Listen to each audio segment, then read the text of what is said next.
رفع القلم عن ثلاثہ، 3 لوگوں سے جو ہے قلم اٹھا لیا گیا، اور اسی میں جو ہے بچہ جب تک وہ بالغ نہ ہو جائے اور مجنون جب تک کہ وہ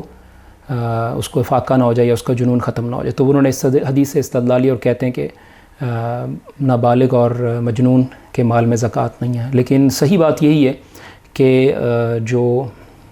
یتیم بچہ ہے، نابالغ ہے اور اس کی فاتر العقل ہے، بے وقوف ہے یا کم عقل ہے، تو ان تمام کے مال میں جو ہے زکوٰۃ کی ادائیگی کی جائے گی۔ فرق کیسے کیا جائے گا؟ فرق ایسے کیا جائے گا کہ اللہ رب العالمین زکوٰۃ میں زکوٰۃ عبادت بھی ہے اور زکوٰۃ مال کا حق بھی ہے، اور یہ مالی عبادت ہے، اور جو آپ زکوٰۃ ادا کر رہے ہیں اس میں جو ہے بندوں کا حق بھی ہے۔ تو اس لیے جو ہے اللہ رب العالمین جیسے قرآن میں کہا خذ من اموالہم صدقہ، اب یہ جو مال میں سے صدقہ لیجئے، اس میں تمام شامل ہیں، چھوٹے ہوں یا بڑے، اور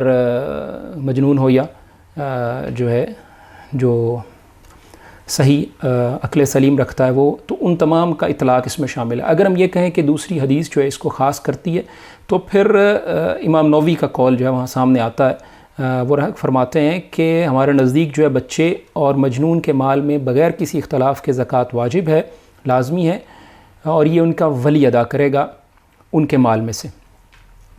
جیسے ان دونوں کا مال۔ اب اگزامپل انہوں نے کیا دی کہ ان کا اگر وہ کسی کا نقصان کر دیتے ہیں، بچہ کسی کی گاڑی کا نقصان کر دے، کسی کا درخت جو ہے یہ کسی کے گھر کا نقصان کر دے، کسی بھی طرح کا کسی شخص کا نقصان کر دیتا ہے، تو اس کا نقصان جو ہے، حالانکہ بچہ بالغ نہیں ہوتا، بالغ ہونے سے پہلے اگر نقصان کر دے، تو اب یہ بات تو نہیں کہی جاتی کہ یہ جو بالغ ہوگا تو آپ کا نقصان پورا کرے گا، تو اس کا نقصان جو ہے بچے کا کیا ہوا نقصان اس کے جو اولیاء ہیں اور اس کے اہل خانہ وہ پورا کرتے ہیں۔ اسی طرح بچے کے مال، جیسے کہ کسی کا والد فوت ہو گیا یا والدہ فوت ہو گئی، اب اس کے اولیاء جو ہیں، اس کا چچا ہے، اس کا کوئی رشتہ دار ہے، وہ اس کے مال کی حفاظت کر رہا ہے، تو اپنا خرچہ بھی جب وہ اس سے لیں گے اس کے مال میں سے، تو وہ بھی تو ادا کر رہے ہیں نا۔ اسی طرح اگر کوئی نقصان کر دیتا تو وہ بھی تو اس کے مال سے ادا کیا جائے گا، تو اسی طرح زکوٰۃ کی ادائیگی بھی اس کے مال میں سے کی جائے گی۔ اور غربا اور مساکین کا چونکہ یہ حق بھی ہے، تو اس لیے جو ہے یہ اس حق کو ادا کرنا لازمی، اگرچہ مسئلہ اجتہادی ہے، لیکن جو صحیح بات اور جمہور کا موقف یہی ہے کہ اس میں جو ہے یتیم بچہ ہو، نابالغ بچہ ہو، ایسا چھوٹ کم عمر ہو اور مجنون ہو، تو اس کا مال اگر ایسا ہے جو زکوٰۃ کو پہنچتا ہے، 10 لاکھ 20 لاکھ 50 لاکھ جو بھی اس کے والدین چھوڑ کے گئے اور اس کے اولیاء اب اس کو دیکھ رہے ہیں، تو وہ اس کے مال میں سے اس کی زکوٰۃ نکالیں گے۔ سعودی مجلس افتاء جو کہ سعودی فتویٰ کمیٹی ہے، ان کا بھی یہی فتویٰ ہے۔ اور البتہ نابالغ کے مال میں جو وجوب زکوٰۃ کی، یعنی زکوٰۃ کے لازم ہونے کی کچھ احادیث ہیں 1-2،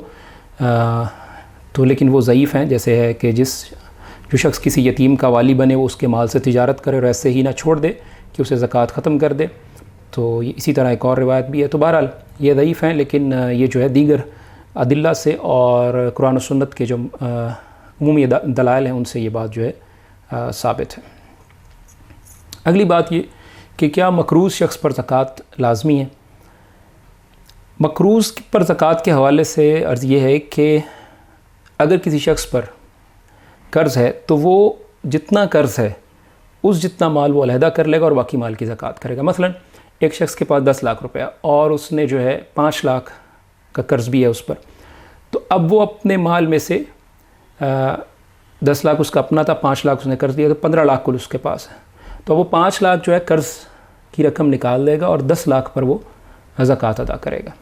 تو یعنی جو بھی رقم اس کے پاس قرض کی موجود ہوگی، اس قرض کی رقم کو منہا کر کے اس میں سے باقی رقم میں سے وہ زکوٰۃ ادا کرے گا۔ یہ عمومی اصول ہے، یہ ایک اگزامپل کے طور پہ ہم نے ذکر کیا۔ تو اس کی دلائل کیا ہیں کہ ایک تو یہ ہے کہ لا صدقۃ الا عن ظہر غنین، کہ صدقہ وہی بہتر ہے جس کے بعد آدمی مالدار ہے، یعنی غنی پر ہی صدقہ فرض کیا گیا۔ تو مقروض جو ہے عمومی معاملات میں مقروض جو ہے وہ غنی نہیں ہوتا، اسی طرح وہ فقر کی حالت میں ہوتا ہے۔ تو دوسری بات یہ کہ فدین اللہ احق بالقضاء، کہ اللہ تعالیٰ کا جو قرض ہے اس کی ادائیگی زیادہ جو ہے لازمی ہے۔ تو اللہ تعالیٰ کا قرض ہو یا بندوں کا قرض ہو، تو اس حدیث سے جو استدلال لیا گیا کہ قرض کی ادائیگی، چاہے وہ اللہ کا قرض ہو چاہے وہ بندوں کا قرض ہو، اس کی ادائیگی لازمی ہے۔ تو اب اس شخص پر پہلے تو بندوں کے قرض کی ادائیگی ہے جو اس نے لیا ہوا ہے، اس کے ساتھ ہی اللہ کے قرض کی ادائیگی ہے جو زکوٰۃ ہے۔ تو اگر جو قرض اس نے لیا ہے وہ پورے مال کو محیط ہے، مثال کے طور پہ اس پہ 5 لاکھ روپیہ ہے اور 5 لاکھ اس پر قرض ہے، تو پھر اس پر زکوٰۃ جو ہے نہیں ہوگی۔ یہ اس کا ہم نے اجمالی ذکر کر دیا، تفصیل انشاءاللہ اس کے ہم آگے بھی ذکر کریں گے۔ تو جو مقروض ہے عمومی اصول یہی ہے کہ اس پر زکوٰۃ نہیں ہے، اور تفصیل انشاءاللہ اس کے ہم بیان کریں گے۔ اس کے بعد جو شخص فوت ہو جاتا ہے اور اس پر زکوٰۃ واجب ہے، تو ایسے شخص کا کیا حکم ہے؟ مثال کے طور پہ ایک شخص جو ہے یکم رمضان کو زکوٰۃ کی ادائیگی کرتا تھا، اور اب وہ یکم رمضان کو جو ہے اس نے یکم رمضان کو یا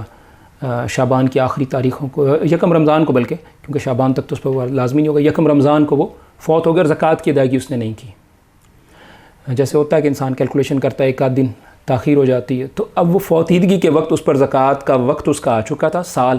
حال علیہ الحول، سال پورا ہو گیا تھا، یعنی یکم رمضان آ چکا تھا۔ اگر وہ یکم کو دیتا ہے یا یکم محرم کو دیتا ہے یا یکم شعبان کو دیتا ہے یا 10 شعبان کو دیتا ہے، تو جس مدت کو دیتا ہے وہ تاریخ آ گئی اور وہ اس دن جو ہے اس کی